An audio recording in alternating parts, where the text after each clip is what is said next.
Okay, so our next thing is going to be multiplying and dividing fractions. So the thing about multiplying fractions is that all it is multiply the numbers on the top line together and then multiply the numbers on the bottom line together, and that becomes our new fraction.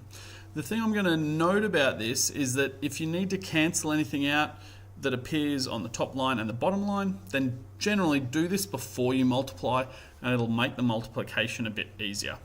When it comes to dividing fractions, all we have to do is invert or flip over second fraction, and then we perform it as a multiplication.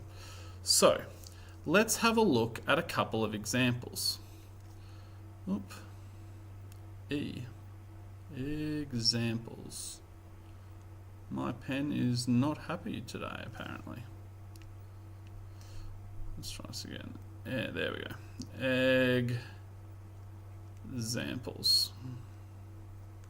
So let's have a look at a simple one. So what about 3 over 4 times 2 over 3? All right. So essentially what I'm going to do is I'm going to do 3 times 2 on the top line and 4 times 3 on the bottom line. Now, if you did this straight away, you would get 6 over 12, all right, and then you'd have to simplify that down. But what I can do instead is, if my mouse will start working for me, all right, so the numbers 3 and 3 appear on the top line and the bottom line, so they can cancel out, and they literally just disappear, okay? So now I essentially have 2 over 4. Now, remember here that even though this isn't actually a 2, I can divide this by 2, it will become 2, and this will disappear. All right.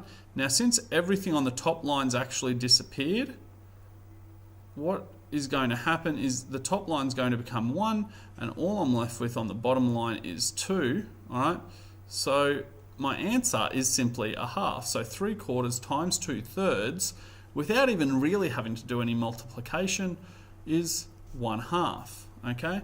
For example 2, I'm going to do a division. So I'm going to do 5 over 6 divided by 10 over 4. Okay. So essentially, in order to do this, what I'm going to do is I'm going to flip over this second fraction. I'll put this part here in blue. So what I'm going to do is, instead of dividing by 10 over 4, I'm going to multiply by 4 over 10. Okay, so this top line is going to become 5 times 4, sorry for the terrible time sign, and 6 times 10.